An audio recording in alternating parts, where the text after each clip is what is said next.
Hello, you wonderful people. So for today's video, I'm going to talk about Wonder Woman 1984. This is just going to be a spoiler talk slash discussion. So if you have not seen Wonder Woman 1984, do not listen to this because I will spoil things for you. You have been warned. But really quickly, in general, that's how I felt about the movie. I really enjoyed it. I thought it was a lot of fun.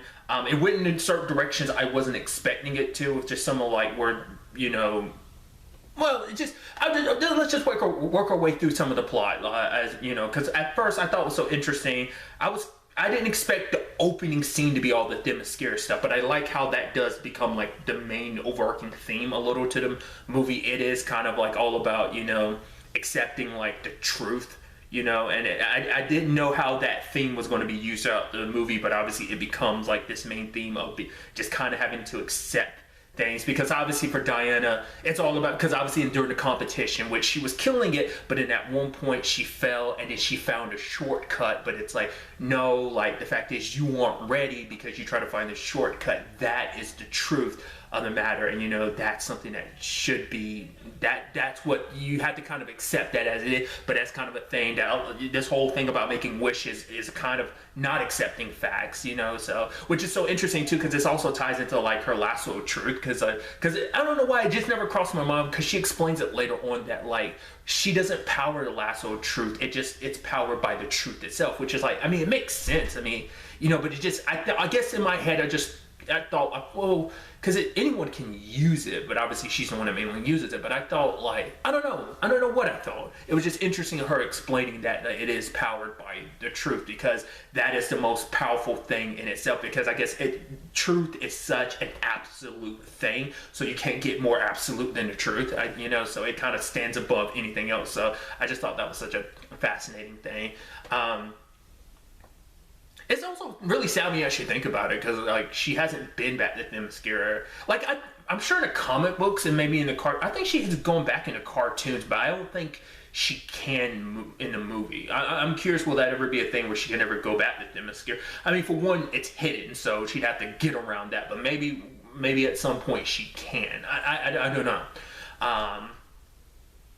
But nevertheless, regardless of that, I went on a little bit of a tangent, but I think it's so interesting to see Diana fighting just like regular crime, because I guess in my head I'm thinking like, oh, it's Wonder Woman, so she's one of like the top superheroes, so it's like she's just usually going to be dealing with like supervillains. So seeing her dealing with like kind of regular crime at the beginning, I thought was kind of interesting.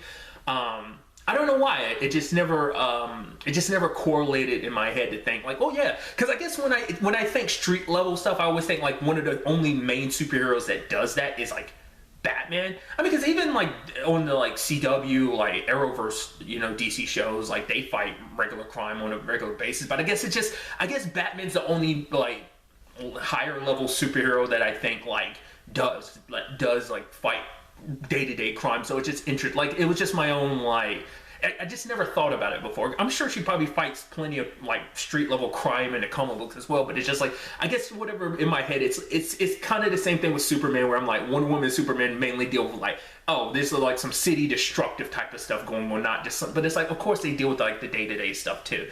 But it was pretty badass seeing her just like systematically take everyone down, and doing it in a way where she can constantly make sure she's not hurting anyone. I thought it was so adorable, the whole situation where like she tosses the little girl into like the teddy bears and stuff. I thought that was so cute. And then when it was all said and done, winking to her and the little girl winking back to her, I'm like, that's so wholesome and cool. I was wondering about this, because you know she throws like her tiara and it bounces and destroys all the cameras. So I was like, oh. I found that so fascinating. They never make a point of that, but I'm like, that's so interesting. I guess like people seeing you is one thing, but the last thing you want is digital recordings of your face. I mean, because granted, that would blow up your spot as Diana, like, you know, your whole secret identity thing. But I just thought that was so fascinating. I was like, oh, like like I said, they don't make much of a point of it. It doesn't really get pointed out, but I guess that's our only instance of like, oh, that's how she's able to keep her secret identity, because like, you know, she moves around so fast, and even when people get a good look at her, it's still that thing of like, you know, after a given enough amount of time, people might forget. So it's like, as long as there's no like recorded footage of it, plus her moving the way she does too. So, but it was interesting. obviously like how her and Barbara meet too, which I think is so interesting. Like it's like their boss is like, oh hey, I'm looking for Barbara Minerva. It's like that's me. Actually, you hired me like a week ago. And it's like, oh, it was nice meeting you. It's like, no, we already met. I mean, you kind of feel so bad for her. I think it's also because it's Kristen Wiig, so you're just like, oh come on, don't treat Kristen Wiig like that. But it's the thing of like, and obviously that plays into her part of the story because she kind of felt invisible, especially because she got to meet Diana, and it's like, oh my god, you're beautiful, you're smart, you're this and that, you're everything I would want to be, because like, I'm sure when you walk into the room you catch everyone's attention.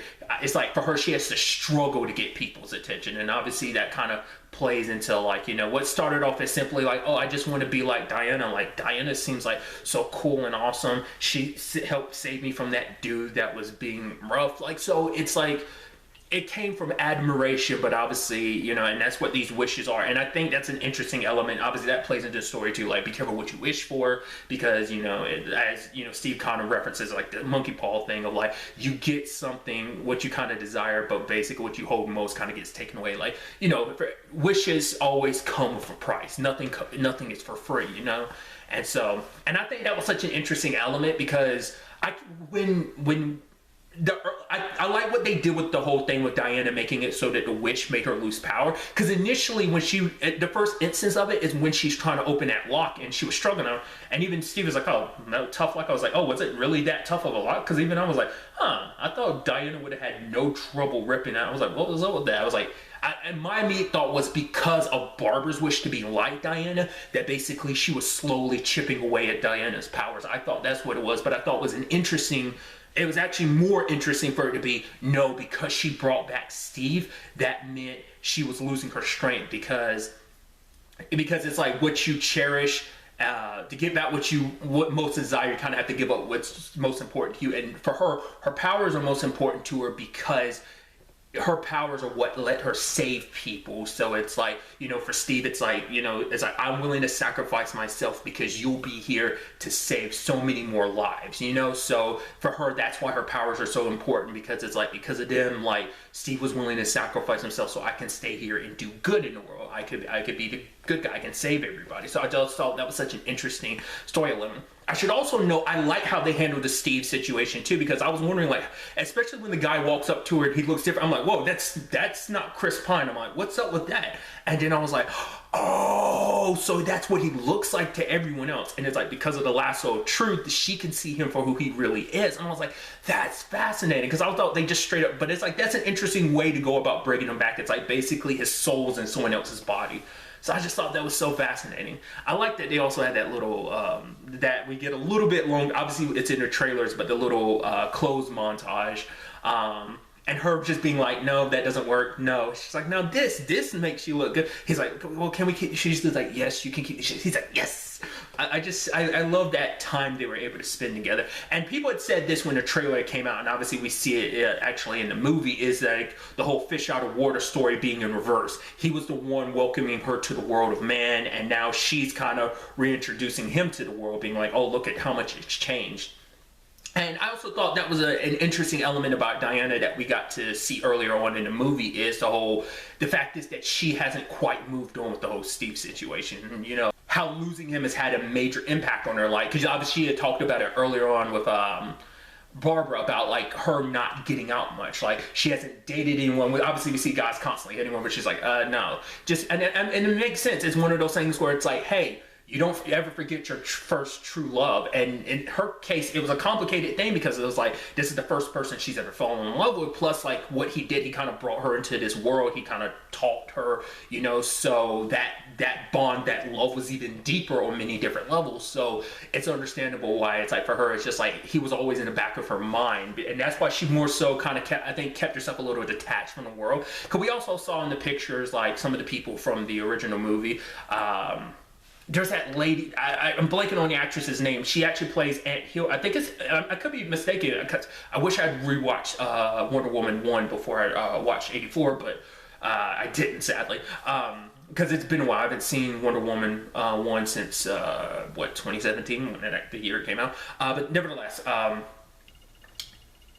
I think the person that was working with her, I think that was the actress who plays Aunt Hilda on Chilling Adventures of Sabrina. I believe that's the same actress, if I'm not mistaken. We see a picture of her with Diana being a little older, so I think it's a situation of, obviously, some of those people she got attached to obviously grew old and, eventually, I think, passed. They didn't really dive into that too much, but it's kind of a thing of, like, any other, like, people and connections she had to this world outside of Steve, because they were also, I think, connections and reminders of Steve, but now they're going to, so it probably felt even more like he was going even more. But obviously it's just, like I said, you just never forget your first love. And and like I said, it just resonated even more for Diana, especially because everyone around you. So I think that probably makes you even more reluctant to get close to people, because you're just going to watch people die as you literally stay the same. So I think she kind of stayed more focused on her mission, or just, I'm going to do my day-to-day job, but also do my superhero thing on the side. So I just thought that was an interesting development. I like how, how they handle Maxwell Lord, I thought was interesting too, because obviously my experience with Maxwell Lord is through Supergirl. That was my first experience with the character. So to see this version of him where it's like, oh, he's a struggling businessman, he's like, I run Black and Gold, this oil company thing, but it's like, oh, the business is actually suffering. He isn't as successful as you think he is. I even love the whole cheesiness of him being like from the commercials, and the fact is, it's just that thing of him being like, oh, because like, Barbara's like, where did I know you from? And he quotes a line from the commercial. She's like, oh my God, you're from the TV. Yeah, of course. I even love when he brings it up, Diana, she's like, yeah, I don't have the TV. She's not as impressed, because she's immediately like, something's not right about this dude. Especially like, you could tell he was trying to get something from Barbara, and it's like, so it's like, the moment he's looking at the Dreamstone, you're like, okay, you hired those guys to steal that. Well, I don't know if they ever, my immediate thought was that, but they never clarified that he's the one behind it. I think it's just like he's been looking for the stone. I don't know, maybe there was something that popped up. There was never anything said that he did that, but I just assumed because he knew exactly where the stone was, but I think it's because of the robbery. It's like, oh, I know exactly where it is now because he's been looking for it the entire time. But I was on the assumption, like, he had hired those guys to steal that stuff, but I guess not. Even in the introduction, I was wondering where they were going to go with the whole storyline about his son, but I guess that was motivation for him, because he kind of felt like a loser because things weren't working out, and he was like, I gotta prove he was kind of making it seem like he was trying to prove himself to his son, which I think for him in his mind, it's like, I don't want my son to think I'm a loser. I'm gonna be somebody. And we actually get a little background into that later on near the end of the movie, because we find out like, he was kind of treated like shit when he was younger. So, because he was kind of poor, and so he didn't want to be like that again. He wanted to be successful. He wanted to be someone that not only he can be proud of, his son can be proud of. It's like, he doesn't want his son to look at him the way the rest of the world had, and so that's why when that dude Simon was calling him a loser, it peeved him off even more, so I thought that was kind of an interesting development. Some other things I really liked. I liked how they handled the invisible jet, because it didn't even cross my mind that it would touch on that. I was like, oh, that's so, like, the moment they're in the jet and everything, and it's like, oh, they have radar, and no matter where we go, she's like, I can't really explain, basically where we go, they'll be able to find it. He was like, well, shit, Diana, are they going to shoot us down?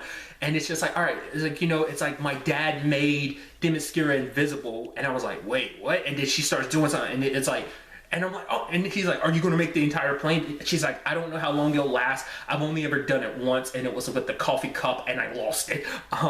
But I liked that. I was like, that's such an interesting, because once again, I'm not well versed in the comic book, so I don't know if that's how she generally makes it invisible in the first place, but I just thought that was such an interesting storyline element to make it like, and that's what makes me think like she could eventually go back to Themyscira, because maybe it's like, because she's learned how to turn things invisible, she can probably turn them visible again, maybe. Well, she lost the coffee cup. I mean, granted, she's like, I've been practicing on it like the past 50 years, but only thing she was able to turn invisible was the coffee cup. And now she's been able to turn herself as well as an entire plane invisible. But I just thought that was so neat. Because they didn't have to do that, but I thought that was such a neat, like, because that's a very old school Wonder Woman thing. I'm assuming, I could be wrong, I don't think that gets tackled in the more recent comic books. Just because she flies, which they tackle that too. Well, based on this movie, and I was wondering if this was going to be the case, it seems like she more so glides. Because it's interesting, because that's kind of how it works for Superman. At least in Man of Steel, they explain it more so as, I mean, I don't know if this exists in all continuities. Man of Steel is the one that kind of made a whole point of like, he doesn't, I don't know, maybe it wasn't Man of Steel, maybe it was something else.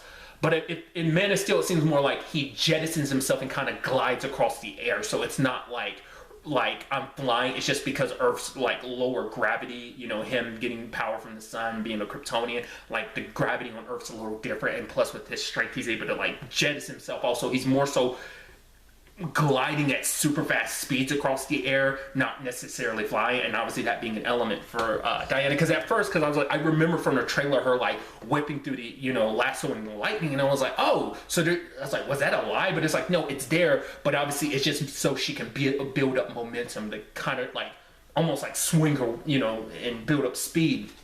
And I love that being a thing of like why she learns to do that. It's because, you know, Steve, you know, and I think that's beautiful because like every time she's flying, it's just going to be a constant reminder of him. And I think it's beautiful to think that like every time she's flying, it's almost like Steve is there with her because he explained like, you know, what it was like to fly and why like it was so important to. So I think that's so. I think that's such a neat attachment to add to flying for her, so that flying doesn't just be this cool thing that she uses to get around, you know, that she can do a lot more with it. She doesn't have to just run everywhere. She doesn't have to drive everywhere or fly. But I thought that was so, like I said, it just adds this emotional element of like, oh, that's why, like, she's able to fly, you know, or rather glide at super fast speeds, you know. So I just thought that was such an interesting explanation and development for that. I thought it was so interesting the whole element with the Dream Stone that obviously you get one wish, but then Max making himself into the Dream Stone, I thought was but you could tell early on that like obviously making all those wishes happen was taking its toll on him, because him being the literal Dream Stone, I mean, granted, you know, every wish comes with a price, and it was taking its toll on him. Obviously people were making sacrifices without even realizing, because obviously for Barbara it's like she was getting all this attention, she felt pretty, she felt sexy, like she was able to walk in heels because she couldn't really do that before, but she felt like a different person because people were giving her a little bit, treating her differently. And I think it felt nice. At first, she was kind of with Max, and I think for her, it was like, oh, he's treating me nicely, and that's why she kind of let him just borrow the thing. It's like, oh, there's plenty of other stuff here, and that's not really worth anything, but it's like, I'm sure you're still probably not meant to just hand out artifacts that you're supposed to be researching and stuff, but obviously, they didn't think much. She particularly didn't think much of it at the time, but obviously learns there's much more to it. But when she was beating up that creep, that, because you know, and I think that's a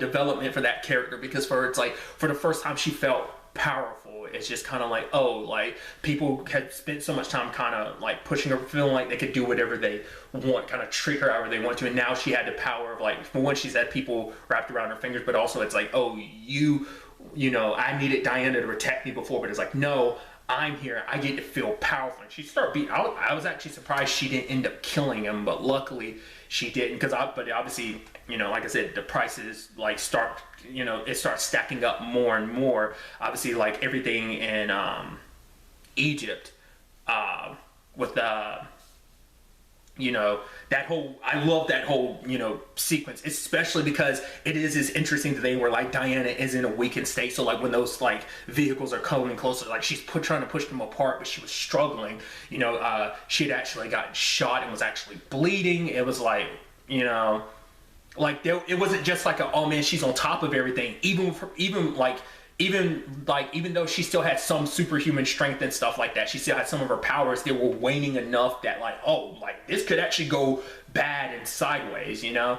I mean, luckily I love that whole sequence, especially because it's like, I don't know, because I never knew that. I guess I never, because once again, it's been a while since I've seen one, so I didn't remember her being like super fast like that. Because I mean, like to my recollection, I mean, like I said, it's been a while, so I could be remembering that wrong. But I mean, I feel like they made more of an emphasis to show off the fact that she can be super fast. I didn't know she could move. Like I said, there's probably stuff in the original Justice League, most likely in the Snyder cut as well, but as in the original movie that showed, like I said, I'm just probably not remembering it, but like just the whole thing of like her running down like the road after them, like her like hopping out of the car and like running beside it, I was like, oh, that's, and then like running faster than the car, I was like, that's sick. That whole sequence is awesome. But like I said, just the whole theme of like wishes going out of control because like that Amir in Egypt, like making his wish and the ramifications, because it just like it fastballs everything. Like it's not a thing of like, oh, it makes the entire world. It's not that it kind of it warps reality, but it still kind of maintains some of that where it's just like, oh, this magical thing just happened and the world kind of bends to it to a certain extent, but other people are like, what the hell? This is also, and obviously that creating like being a first stepping stone of creating like multiple international issues. Because I like that this wasn't just an isolated thing. This thing kind of started having worldwide ramification. I mean, to be fair, like everything, you know, Diana was mixed in and one was as well, considering it was World War II and everything, but I still just thought that was so fascinating in the long run. But and just how that spiraled out from there, because Max started making more and more wishes, and that just created more and more chaos, like around the city, throwing like everything into chaos. There's, you know, basically the world was kind of falling apart, but he didn't care just because he wanted more and more. Just because of his upbringing, it made him like scared to ever, he didn't want to once again be a loser. He wanted to be successful and just get more and more. And the more and more he got, like the less he realized what was being sacrificed. Like what was the most important thing to him was his son, but he was losing sight of that. Like, you know, Barbara was losing sight of like, you know, who she was before him, because it's like, I like who I am now. I want to, as she ends up saying later on, I want to be number one. I want to be, you know, obviously it get, like her, what she wanted before got even more corrupted, because she just wanted to be like Diana before. Which I you know, I like, you know, I like that it does create this complicated, you know, complexity with life, because Diana, you know, as I brought up earlier with the whole criminals, like she always made sure never to hurt anyone, but especially because she's going up against Barbara. Barbara's actually stronger than her because she's not fighting at full strength, but also she doesn't want to hurt anybody. Even the entire time when like Barbara's like tossing dudes and hurting them, like Diana going out of her way to do stuff to make sure that no one gets hurt, to try and stop her. It's like, the fact is making her realize like you're losing part of who you are, because the whole, and I thought there's such an interesting development where it's like, okay, so how do we stop this thing? It's like, well, to stop the Dreamstone, you have to either destroy it or relinquish a wish. And the guy they went to, whose real name was Frank, it's like, yeah, he was like, because the Mayans, like, because many civilizations were brought to collapse because of this thing over the, you know, over all throughout history. And no one could bring themselves to either destroy the stone or relinquish their wish. I mean, both would be, you know, a hard thing to ask anyone to do. But especially in this case where Max has become the stone itself, so it's like, oh, does that mean we have to kill him? But then it's like, well, we can't, if we're not going to do that, we'll have to find another way. But that's what Barbara was saying. But then Diana agreed too, because it would mean letting go of Steve, and she didn't want to, you know. So, and I, you know, and I mean, and that's another theme in this movie is sacrifice, especially in Diana's case, because doing what's right. Like, obviously she didn't want to let Steve go, but for him it's like, you have to, because if you keep going like this, the longer I'm around, the more and more of your powers draining, and you need your powers to save the day, to save everyone, you know. It's like, she's like, I don't want to say goodbye. He's like, that they wouldn't have to say goodbye because he was already gone. You know, it's sad, because it's like, this is all Diana's ever wanted. She spent the past 50 years wanting and dreaming of this moment, and not being able to keep it. It's kind of not, you know, a little not fair, but, you know, it's that element of, you know, a hero, you know, are you willing to like lose all your powers, which those powers can be used to save everyone, especially because all these wishes and everything is going horribly wrong. And for him, it's a situation of, I'm happy that I was able to get this opportunity. You were able to show me, you know, what this world has become, and he's gotten to see the wonders of it and stuff like that, you know. But that, you know, it was just being able to just even, you know, because sadly, you know, it's like they had a moment that no one else had. Like sometimes when someone is going, you always wish you had that one moment to see that person again, and they had their time. Like they had more time, you know. And, you know, because even for him and Steve, it's like, I lived a good life. I was proud of my life. And it's like, but you got to keep going on, because, you know, this world needs you. You know, you could go out there and continue saving people. And like I said, I brought up earlier, like, it's just like that, the moment that scene happens, then the next scene is her through the air. So it's just, I think it's so impactful of that being, like I said, that just emotional connection to that. She also picks up the armor from the Amazonian. Was it Assyria? Was that her name? I'm butchering it. I got it earlier, but then like I forgot it. Which I like that backstory to the armor. That basically like when the world of man was trying to invade the Amazons, like she stayed behind. Her armor was basically Amazonians all melted their armor together and gave it to her, so she was meant to be the shield so she could survive their brunt while the Amazonians escaped. And I was like, that was such an interesting element. Also, the fact that she was able to show that to Steve through the lasso of truth, I was like, okay, I mean, once again, it's been like 50 years, so I'm sure she's learned a trick or two, but it's like, I didn't, once again, I'm so bummed at myself. I should have rewatched Wonder Woman 1 prior to this, because I'm trying to remember if any of that stuff, I feel like that's new. I don't remember her doing that in 1, because I was like, wait, I mean, to be fair, it's been like 3 years, well, more so now, because it's actually going basically 3-ish to 4-ish years, but regardless, and so obviously, with Maxwell, like his need for power and wanting more and more and more, which I think is it's not only just him. I think there's also that element of it being the Dreamstone. I think to a certain extent, that need of like having people make more and more wishes. It was like, I think it was driven by his desire, but I think on some level that's what the stone existed for as well, So him going through everything, manipulating people into telling him his wishes. I even love at one point, he's like, oh, and he's like, wait, did I already get your one wish? He was like, yeah, it was for, what was it, a Ferrari? He's like, what's up with you guys getting everyone wanting a Ferrari? They even make a line about it later on that like, just there's so many damn Ferraris down the roads nowadays and stuff like that.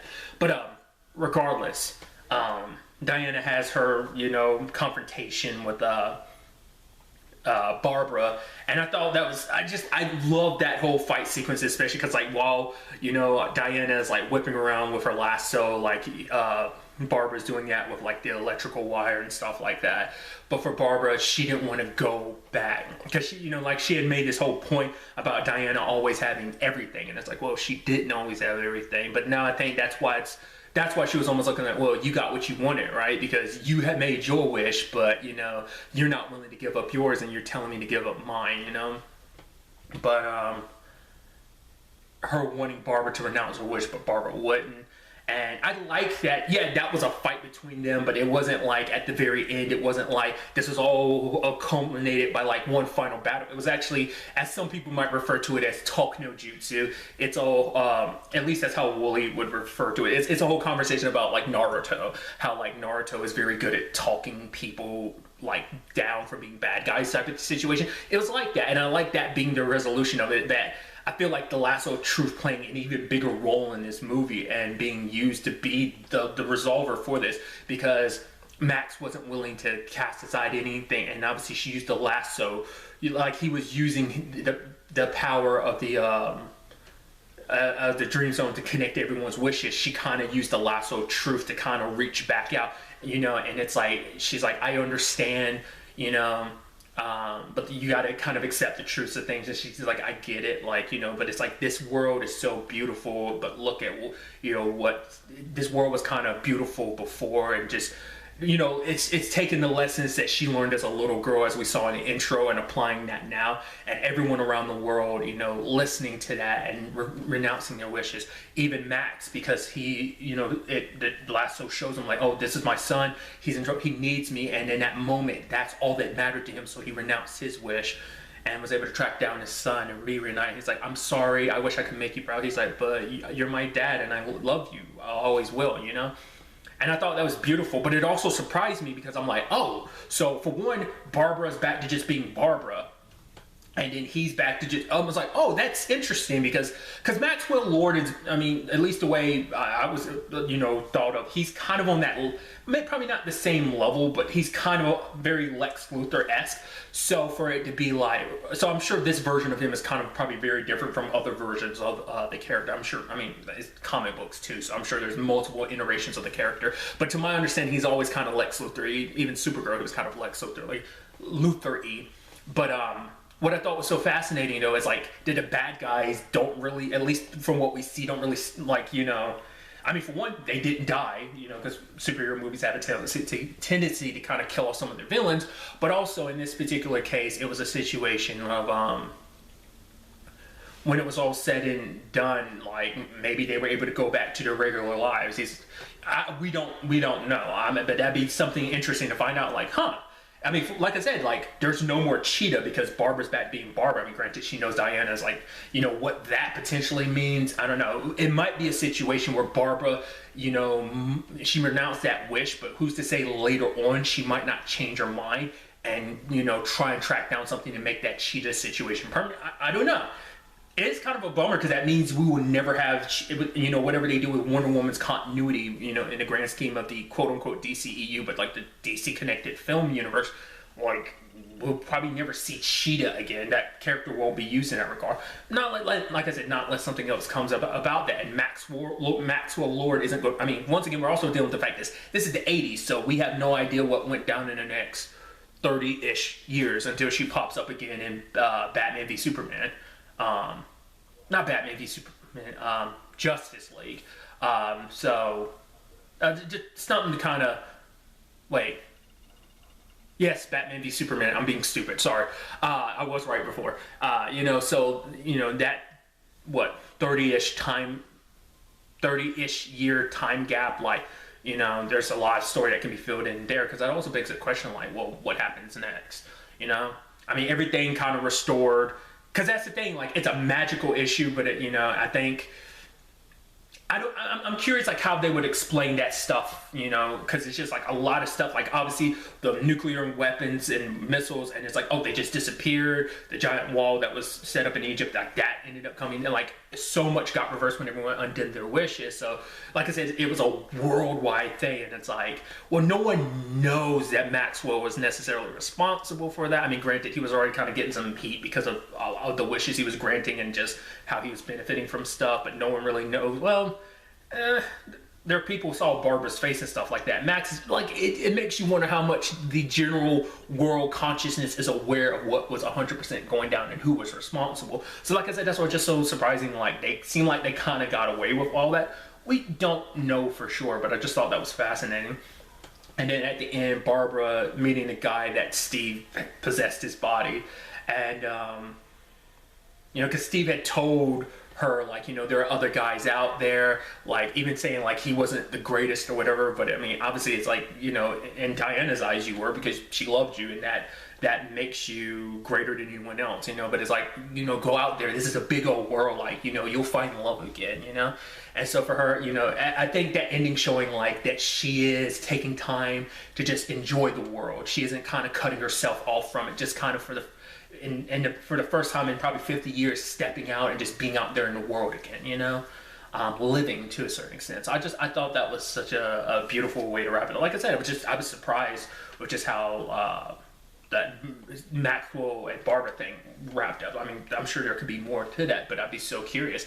They also set up the fact that this was all because of, they didn't say his name because they had to, I mean, it's like, you know, gods have different names in different mythologies and stuff like that. But I'm assuming that she was saying, like, you know, the liar, and she was saying all that stuff. So I was like, oh, the deceiver. And I was like, Loki? I mean, I would assume that's who she was referencing. So maybe that's potential setup for the future. I mean, who knows? Because obviously, I think Patty Jenkins had talked about it. There had been stuff talking about her saying that she was going to do a movie about Themyscira. There wasn't necessarily going to be Wonder Woman 3, that was going to be like a spin-off about the Amazonian. Or maybe it wasn't even a movie. Maybe it was going to be a series. I don't remember. But she was going to do stuff with the Amazonians as a story all on its own. So I don't know whether that'd be like a Wonder Woman 2.5. Would that be before Diana's time? You know, like, would it be even a prequel to like Wonder Woman 1?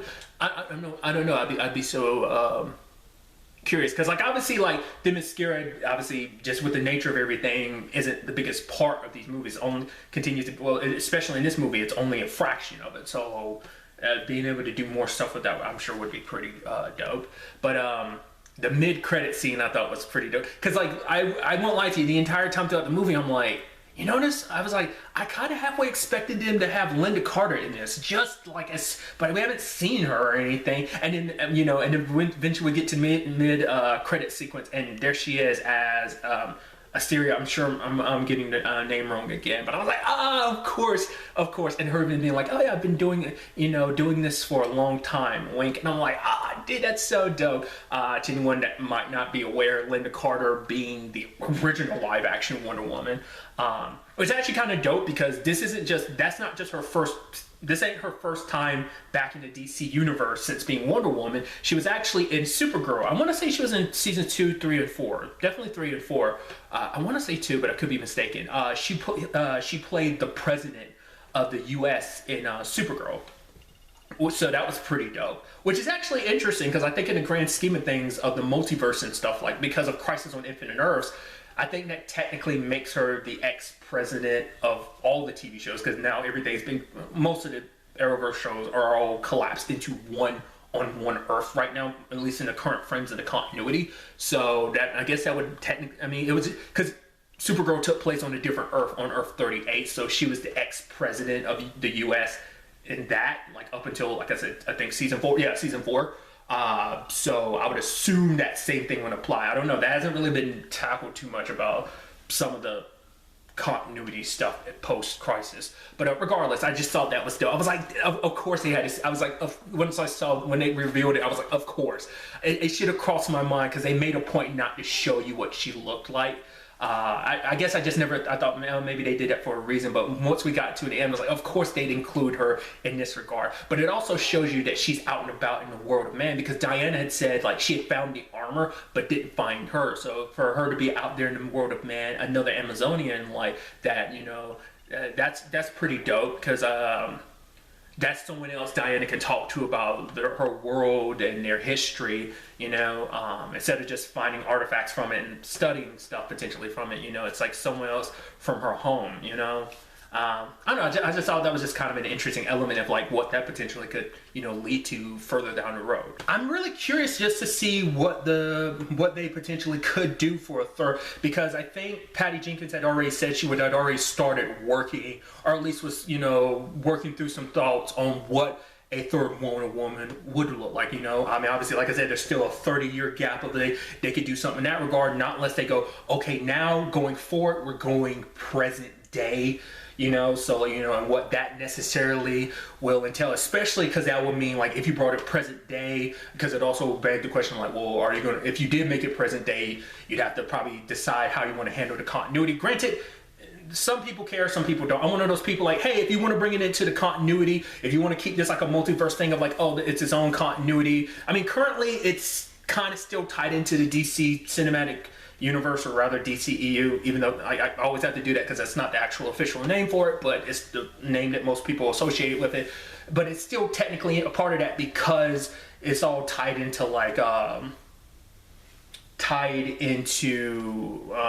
the Justice League continuity, which is a part of that. So until it says otherwise, because we're still in the past, so we're not really 100% answering whether or not this is kind of its own continuity, like the Batman is supposed to be, or like the Joker movie, or So I'm curious to see, if we did it with the third movie, would they be like, and we are definitively in that same continuity, we're going to pick up in that same continuity, or will they change things to fit what they need? Because also, like, if it's not in that continuity, you could be like, and so-and-so superheroes, reference superheroes that aren't established in the movies yet. Or if it is in that universe, you can just obviously, reference the heroes that are already established. I don't know. I'd be so curious to see where Diana's story would take her next, because obviously continuity-wise, the last time we've seen her present day was the end of Justice League. But also, you also now go, oh, well, which Justice League are we going by continuity-wise? Are we going by the theatrical version? We're going with the Zack Snyder's Justice League. That turns into a whole thing too. Me being who I am about connected universes and stuff like that, I'm all about this. Some people are like, I don't care. Some people probably annoyingly care. Other people are just like, I don't care. I'm one of those people that's like giddy about it. Like, oh my God, how are they going to handle it? Which continuity are they going to go with? I'm fine with it. I'm a nut for like connected universes, whether it be the Marvel Cinematic Universe or whether it be like the Arrowverse on, the CW, which because of Crisis technically includes everything from Titan, Swamp Thing, Doom Patrol, Stargirl, and even the movies now, just because of Crisis. So it's just like technically everything's in, it's the multiverse. It's just how you chalk that up. But regardless, these are just some of my thoughts about the movie. But really, that's all I want to talk about. Till the next time we meet, be happy, be safe, live life to the fullest, enjoy it. Good day and goodbye.